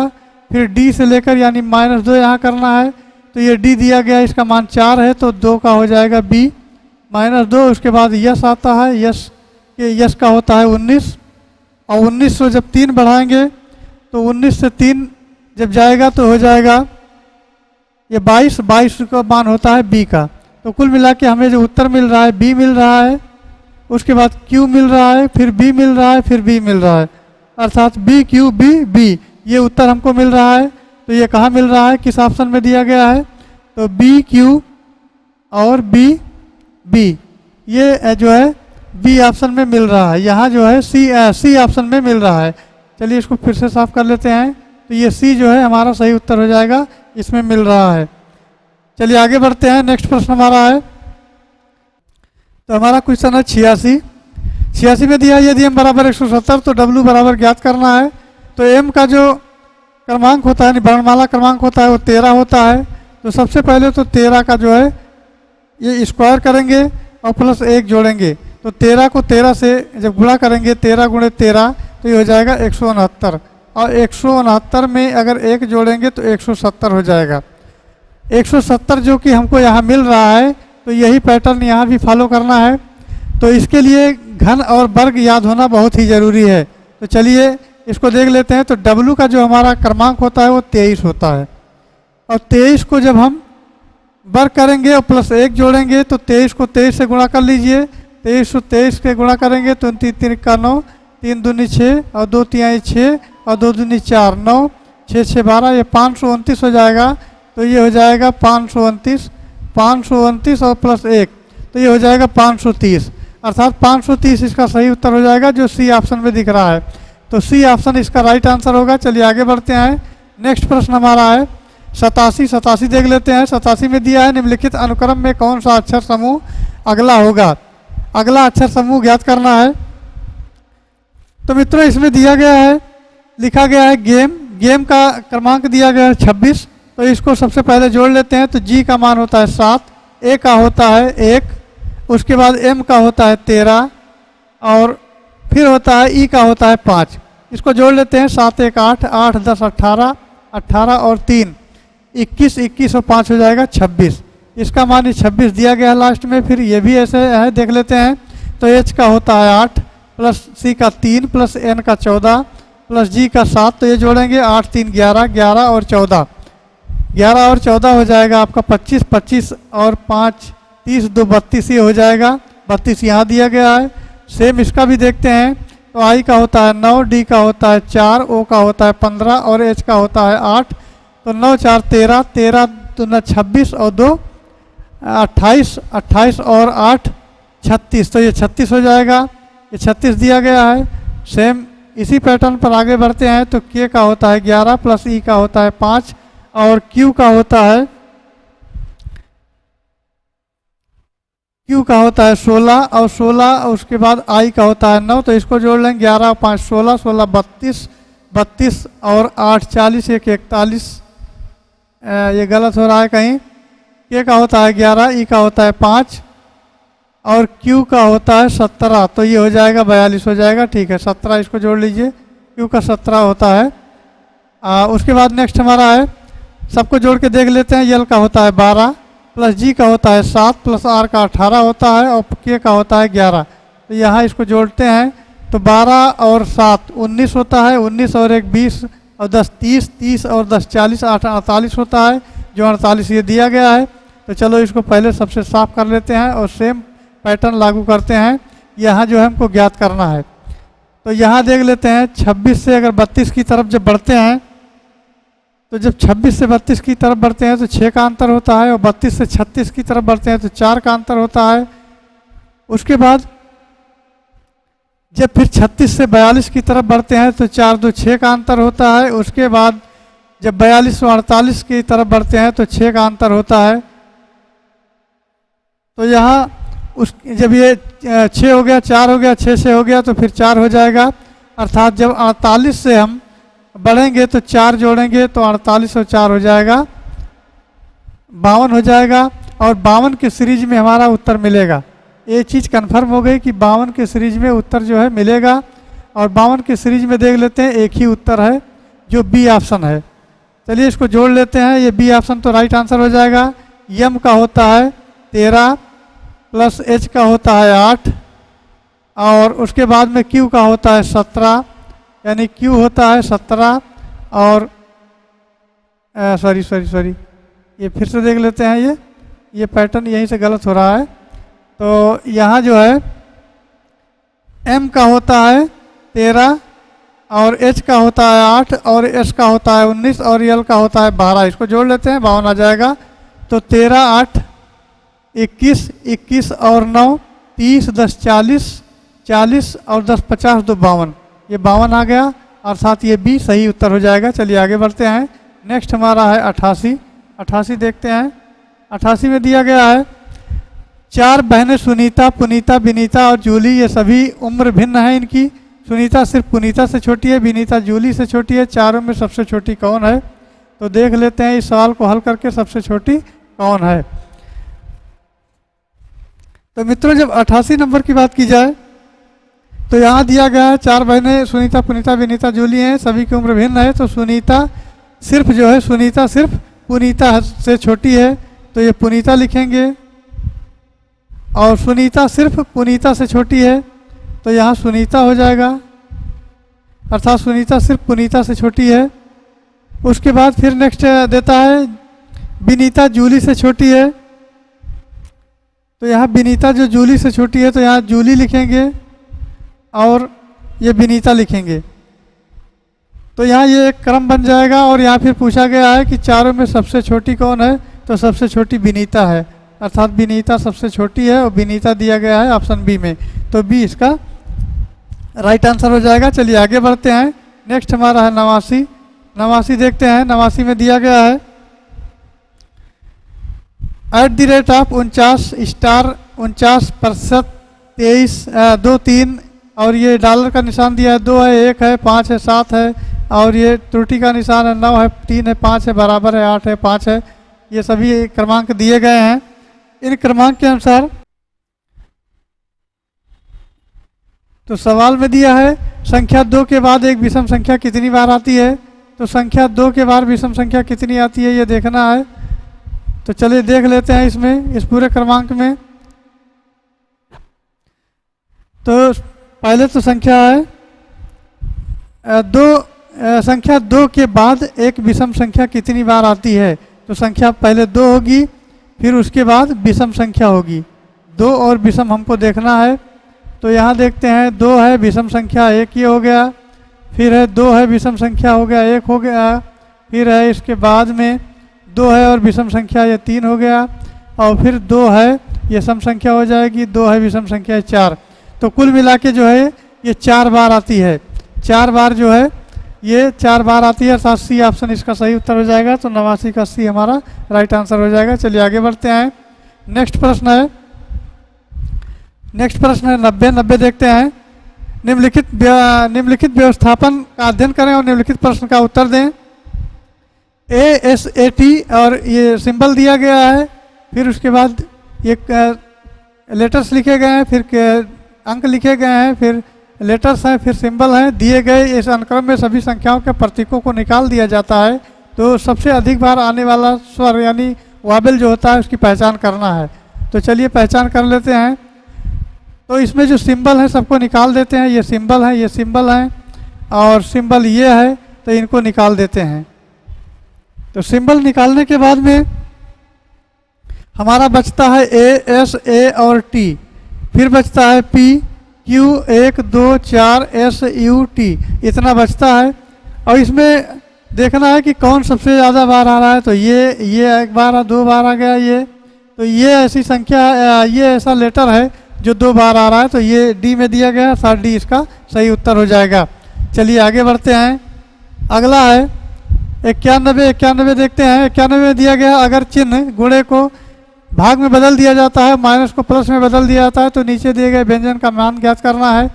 तो सबसे पहले तो इस समीकरण को लिख लेते हैं। तो है 225 गुणे है 15, उसके बाद भाग है 3, फिर है -7 + 1। तो इसको चेंज करते हैं। चेंज करने पर ये हमको गुणे के स्थान पे भाग कर देना है। तो 225 को भाग कर देंगे, ये 15 हो जाएगा, और भाग को गुणे पे कर देंगे तो ये 3 हो जाएगा, और माइनस को प्लस कर देंगे तो 7 हो जाएगा, और -1 हो जाएगा। अब इस समीकरण को हल कर लिया जाता है। तो हल करने पर ये हमको मिलता है 5 तिहाई 15 और 5 चौक 20, 50 25, 3 एकम 3 और 3 15 तिहाई 45, यानी 15 हो जाएगा, गुणे 3 हो जाएगा, प्लस 7 हो जाएगा, -1 हो जाएगा, 15 तिहाई 45, 45 और ये 6 बचेगा। तो 45 और 6, 45 और 6 हो जाएगा 51, और 51 हमारा डी ऑप्शन में दिया गया है, तो इसका डी ऑप्शन राइट आंसर हो जाएगा। चलिए आगे बढ़ते हैं। नेक्स्ट दिया है 92। 92 देखते हैं। 92 में दिया गया है यदि डॉलर यानी जोड़ का प्रतीक है, @ अर्थ का घटाव है, और हैच गुणा के लिए है, और ये सी सिंबल दे डिवीजन का प्रतीक है। फिर हल करें इसको। तो इस सवाल को हल करना है। तो यहाँ ये जैसे जैसे बताते गया है वैसे वैसे हमको रख देना है मान रख के देख लेते हैं। मान रख के देखने पर ये पता चलता है कि ये जो सिंबल है इसके स्थान पर जोड़ का प्रतीक रखना है। तो ये दिख रहा है, यहाँ जोड़ का रख देंगे। उसके बाद ये सिंबल जो हमको दिख रहा है वहाँ पर घटाव का रखेंगे, तो यहाँ घटाव हो गया, अर्थात बीच में 20 लिख देते हैं। फिर है, और ये सिंबल जहाँ है गुणा का स्थान रखेंगे, तो ये सिंबल हमको गुणे के स्थान पर हो गया, 12 हो गया और 3 हो गया। उसके बाद ये सिंबल जहाँ है तो डिवीजन का रखेंगे, तो डिवीजन हो गया, यहाँ 75 हो गया। कुल मिला के समीकरण जो बना 75 भाग 5, यहाँ 5 लिखा जाएगा, और +20 - 12 गुणे 3, ये समीकरण हमको मिल रहा है। तो इसको काट लेते हैं। 5 एकम 50, 25 हो जाएगा, तो 15 + 20 हो जाएगा, -12 तिहाई 36 हो जाएगा। तो ये 15 और 20 हो जाएगा, ये 35 हो जाएगा, -36 हो जाएगा, तो ये बचेगा -1, और -1 जो है बी में दिया गया है, तो बी इसका सही उत्तर हो जाएगा। चलिए आगे बढ़ते हैं। नेक्स्ट हमारा है, नेक्स्ट प्रश्न की बात करें तो नेक्स्ट प्रश्न है 93। 93 में दिया गया है 29 और 39 के बीच ठीक मध्य संख्या के तुरंत पहले निम्नलिखित में से कौन सी संख्या आती है। ऑप्शन है 35, 32, 34 और 33। तो इस सवाल को हल कर लेते हैं। तो 93 में देखते हैं, तो ये 29 है और 39 के बीच में हमको देखना है, अर्थात 29 से 39 के बीच में ये देखना है हमको। तो यहाँ देख लेते हैं। तो सबसे पहले तो जोड़ देते हैं 29 और +39, इनको 2 से भाग कर देते हैं, तो ये हो जाता है 68। इसको जोड़ लें, 9 9 18 और 2 3 5 1 6, ये बटा 2 हो गया, 2 तिहाई 6, 2 चौक 8, कुल मिला के हमको प्राप्त होता है 34। और 34 से जो एक निकाल देंगे तो ये संख्या हमको मिल जाएगी 33, और 33 जो है हमारा वो डी ऑप्शन में दिया गया है। 33 हमारा डी ऑप्शन में दिया गया है। तो मित्रों डी इसका सही उत्तर हो जाएगा। चलिए आगे बढ़ते हैं। अगला प्रश्न हमारा है, अगला प्रश्न की बात करें तो अगला नंबर है 94। 94 कहाँ चला गया, चलिए ढूंढते हैं। 94 आ गया। हाँ 94 ये है। 94 में दिया गया है एक पिता अपने पुत्र के जन्म दिवस पर कुछ लड़के व लड़कियों को बुलाया। लड़कों की संख्या लड़कियों से 2 कम थी। पिता ने सभी लड़कों को 10 रुपये और सभी लड़कियों को 20 रुपये उपहार स्वरूप दिए। यदि कुछ 280 रुपये कुल खर्च हुए हों तो लड़कों की संख्या हमको बतानी है। तो ऑप्शन के हिसाब से चलिए देखते हैं। अच्छा चलो ऑप्शन को छोड़कर वैसे सॉल्व करते हैं।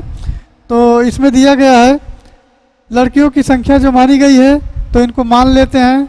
माना लड़कों की संख्या x है लड़कों की संख्या x है और लड़कियों की संख्या को माने तो इसमें जो है x+2 है, x+2 है, क्योंकि लड़कियों की संख्या जो मानी गई है वो कम यहाँ दिया गया है लड़के और लड़कियों की संख्या है, लड़कों की संख्या लड़कियों से 2 कम है, तो यानी 2 कम है इनसे, इनका x है तो इनका x+2 है, 2 जुड़ा हुआ है। अब ये प्रश्न में दिया गया है तो इसके अनुसार कर लेते हैं, तो चलिए देखते हैं। तो पहले इसको तो साफ साफ लिख लें, यहाँ लिख लेते हैं x, मान लेते हैं x, और लड़कियों की संख्या x+2 है, ये 2 हमको मिल गया। अब यहाँ ये कह रहा है प्रश्न में 10 रुपये उनको दिए जाते हैं, अर्थात लड़कों को 10 दिए जाते हैं, तो लड़कों का ये हो जाएगा x बराबर लड़कियों को दिया जाता है, यानी प्लस जोड़ देते हैं तो इनको 20 दिया जाता है और इनका हो जाएगा x+2, क्योंकि ये माना गया x+2 बराबर कुल आता है 280 के बराबर में, तो ये 10x हो गया और प्लस हो गया 20x प्लस हो जाएगा 20 दूना 40 बराबर हो जाएगा 280। अब यहाँ देखते हैं 10x और ये 20x हो जाता है 20, तो ये 30x हो जाएगा प्लस 40 हो जाएगा बराबर 280 हो जाएगा।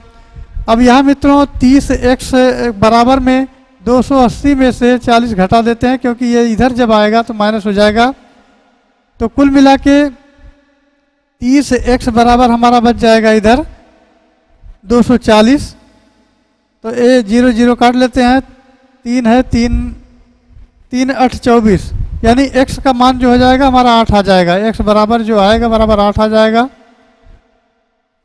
और इसमें लड़कों की संख्या पूछी गई है तो वो जो है 8 हमको मिल जाएगा और ये ऑप्शन इसका सही उत्तर हो जाएगा। चलिए उत्तर की जांच भी कर लेते हैं। तो उत्तर की जांच अगर की जाए तो इसमें दिया है, यानी x बराबर है तो 8 × 10 बराबर इनको मिलेगा 80 रुपये, और लड़कियों की संख्या x+2 है, यानी कुल मिला के अगर x का मान 8 आया है तो ये 10 हो जाएगा, और 10 × 20 20 इनको मिला तो ये हो जाएगा 200, और कुल मिला के 280 रुपये ये हमारे खर्च में आते हैं, तो ये सही हो जाएगा, अर्थात 8 इसका राइट आंसर हो जाएगा। चलिए आगे बढ़ते हैं, अगला हमारा है 95 देख लेते हैं। दोस्तों 95 में दिया गया है 2 कथनों के बाद नीचे दिए गए प्रश्न को पढ़ें और बताएं कि प्रश्न में उत्तर देने के लिए कौन सी संख्या सही है। प्रश्न दिया है रंजीत किस वर्ष पैदा हुआ था, और कथन दिया है वर्तमान में रंजीत अपनी मां से 24 साल छोटा है। रंजीत का भाई 2001 में जो पैदा हुआ था उसकी मां से 31 साल छोटा है। और नेक्स्ट है केवल ये कथन की बात है, तो ऑप्शन ये है कथन फर्स्ट सही है जबकि विवरण सेकंड सही नहीं है। केवल कथन सेकंड सही है जबकि विवरण फर्स्ट सही नहीं है, ना तो फर्स्ट और ना सेकंड सही है, अर्थात दोनों सही हैं। तो इन 4 विकल्पों के आधार पर चलिए सवाल को हल कर लेते हैं।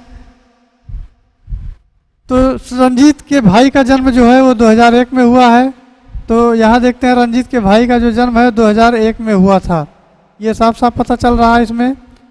तो रंजीत के भाई का लिख लेते हैं रंजीत के भाई का जन्म ये हुआ 2001 में। और रंजीत की माता का जन्म हुआ 2001,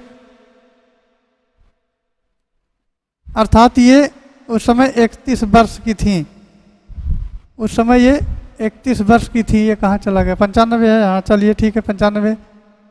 तो उसके बाद में अर्थात इनका 2000 से 31 वर्ष, 2001 से अगर 31 वर्ष निकाल देते हैं तो ये हो जाएगा, यानी 2001 से 31 साल अगर निकालते हैं तो ये 0 हो जाएगा, और 10 में से 7 हो जाएगा, अर्थात 1970 आ जाएगा। तो ये 1970 आ गया। और कथन के अनुसार जो दिया गया है, तो कथन में दिया गया है कि रंजीत जो है अपनी माँ से 24 साल छोटा है। तो रंजीत जो है अपनी माँ से रंजीत अपनी माँ से कितनी साल छोटा है, तो 24 साल छोटा है। तो 24 साल छोटा है, इसको देख लेते हैं। तो रंजीत का जन्म जब 1970 में हुआ तो इसमें 24 जोड़ देंगे तो ये बराबर हो जाएगा, अर्थात वो सम आ जाएगा 1994। और 1994 माता का जन्म जो 1970 में हुआ है, तो जब रंजीत का जन्म ज्ञात करेंगे तो कथन फर्स्ट की आवश्यकता इसमें पड़ेगी, अर्थात जो कथन फर्स्ट हमारा है वो है रंजीत के 24 साल छोटा है दोनों। अर्थात इसमें जो है ये पूछा गया है कि कौन सा कथन सही है, तो ये सही तो दोनों हैं, दोनों कथन के मदद से ही हम इनको सॉल्व कर सकते हैं। तो सीधा सा सवाल है, अर्थात ऑप्शन डी में दिया गया है कथन फर्स्ट और सेकंड दोनों सही हैं। कथन फर्स्ट और सेकंड दोनों सही हैं, तो ये कथन दोनों मिला करके हुई उत्तर की जांच की उत्तर लाया जा सकता है। चलिए आगे बढ़ते हैं। नेक्स्ट प्रश्न हमारा है प्रश्न संख्या 96 देख लेते हैं। 96 में दिया गया है उस विकल्प का चयन करें जो अन्य विकल्पों से भिन्न है। तो ये डायग्राम दिया गया है और इसमें विकल्प ए है और सी है और डी है। ये विकल्प जो है ये सिंबल हैं, चतुर्भुज के अंदर हैं और समान प्रतीक वाले आप जो है प्रतीक में है, जैसे लेटर है, प्रतीक है, और इसकी ये जो है सभी आकृतियां हैं और विपरीत आकृतियों में एक ये बी आता है, इसमें प्लस है और ये आयत है, तो इसका जो है बी राइट आंसर हो जाएगा बी। चलिए आगे बढ़ते हैं। नेक्स्ट हमारा है नेक्स्ट प्रश्न की बात की जाए तो नेक्स्ट प्रश्न में दिया गया है 97 देख लेते हैं। 97 दिया गया है निम्नलिखित प्रश्न में दो कथनों के बाद निष्कर्ष फर्स्ट और सेकंड दिए गए हैं। निष्कर्ष पढ़ें और तय करें कि कौन सा निष्कर्ष तार्किक रूप से कथन का अनुसरण करता है। कथन फर्स्ट है सभी नाइट्रोजन अद्वितीय हैं। तो सबसे पहले नाइट्रोजन बनाते हैं, नाइट्रोजन है और अद्वितीय हैं, ये नाइट्रोजन अद्वितीय हो रहा है। उसके बाद दूसरा हमारा है, दूसरा दिया गया है सभी उर्वरक उपयोगी हैं। तो ये उर्वरक है और उपयोगी हैं, इन दोनों डायग्राम के माध्यम से सवाल को सॉल्व कर लेते हैं। तो इसमें दिया गया है कुछ उर्वरक उपयोगी हैं, तो कुछ उर्वरक जो है उपयोगी हैं, ये सही है, अर्थात पहला ऑप्शन जो है सही है, पहला तो सही है। नेक्स्ट है कुछ उर्वरक नाइट्रोजन है, तो नाइट्रोजन यहाँ उर्वरक यहाँ है, तो इसका कोई मतलब नहीं, अर्थात फर्स्ट जो है हमारा सही है। और केवल फर्स्ट जो है वो सी ऑप्शन में दिया गया है, केवल फर्स्ट सी ऑप्शन अनुसरण करता है। चलिए आगे बढ़ते हैं। नेक्स्ट प्रश्न हमारा है, नेक्स्ट प्रश्न की बात करें तो ये है 98 में चलते हैं। 98 में दिया गया है, 98 आते हैं, एक मिनट। 98 में दिया गया है दी गई श्रृंखला में असंगत का चुनाव करना है। तो 13 से 280, 14 से 237, 15 से 276 और 16 से 272। तो इसको सबसे पहले भाग कर देते हैं। तो यानी 280 को जब 13 से भाग करेंगे और 237 को 14 से भाग करेंगे और 276 को 15 से भाग करेंगे और 272 को 16 से भाग करेंगे। तो यहाँ भाग करके देख लेते हैं, तो ये नहीं कटेगा, अर्थात ये नहीं होगा। 14 से ये भी पूरा नहीं कटेगा, 15 से ये भी नहीं कटेगा, अर्थात ये हमारा आता है। यहाँ देखते हैं तो 2 8 16, 2 का नम 2, 2 3 6, 2 6 12, 2 चौक 8 और 2 6 12, 2 8 16, यानी 4 का नम 4 और 4 7 28, अर्थात ये 17 मान दे रहा है और ये कट रहा है। तो 16 जो है 272 जो है ये कट रहा है, तो बी इसका राइट आंसर हो जाएगा। चलिए आगे बढ़ते हैं। नेक्स्ट प्रश्न हमारा है, नेक्स्ट प्रश्न की बात करें तो नेक्स्ट प्रश्न में दिया गया है, नेक्स्ट हमारा है 99 देख लेते हैं। उस विकल्प का चयन करें जो अन्य से भिन्न है। मालदीव है, भूटान है, नेपाल है और सेशल्स है। तो ये सेशल्स जो है ये अफ्रीका में स्थित है, बाकी सभी ये हमारे जो है एशिया के देश हैं। नेपाल, मालदीव, भूटान एशिया के देश हैं, अफ्रीका और जो सेशल्स है अफ्रीका का देश है। चलिए आगे बढ़ते हैं। नेक्स्ट हमारा है प्रश्न संख्या 100 देख लेते हैं और आज का अंतिम प्रश्न है। एक व्यक्ति पूर्व की ओर चल रहा है, 100 मीटर चलने के बाद वो मुड़ता है और 25 मीटर चलता है, पुनः वो बाईं ओर मुड़ता है, 45 मीटर चलता है, अंत में बाईं ओर मुड़कर 25 मीटर चलता है। अब किस दिशा में चल रहा है? तो सबसे पहले इसका डायरेक्शन बना लेते हैं। तो ये सामने वाला उत्तर हो गया, ये पूरब हो गया, ये पश्चिम हो गया और ये दक्षिण हो गया। उसके बाद देख लेते हैं तो यहाँ जो है ये 100 मीटर चलता है, तो यहाँ जो है ये हमारा पॉइंट हो गया। कह रहा है व्यक्ति पूर्व की ओर चल रहा है तो इधर जाएगा तो ये 100 मीटर चलेगा। उसके बाद वो 25 मुड़ता है, 25 मीटर चलता है, यानी बाईं ओर मुड़ता है तो यहाँ मुड़ेगा और 25 मीटर चलेगा। उसके बाद ये कह रहा है कि वो फिर बाईं ओर मुड़ता है तो बाईं ओर इधर मुड़ेगा और 45 मीटर आएगा। उसके बाद में वो फिर मुड़ेगा और 25 मीटर चलेगा, तो यहाँ 25 मीटर फिर आ गया। अर्थात इस डायरेक्शन में ये जो है 100 मीटर आ गया। तो ये पूछा रहा है किस दिशा में चल रहा है, तो ये दक्षिण दिशा में चल रहा है। दक्षिण दिशा इसका राइट आंसर हो जाएगा, अर्थात ऑप्शन सी राइट आंसर हो जाएगा। तो दोस्तों आई होप जानकारी अच्छी लगी होगी। जानकारी अच्छी लगी हो तो चैनल को लाइक करें, सब्सक्राइब करें और शेयर करें। Thanks for watching. जय हिंद।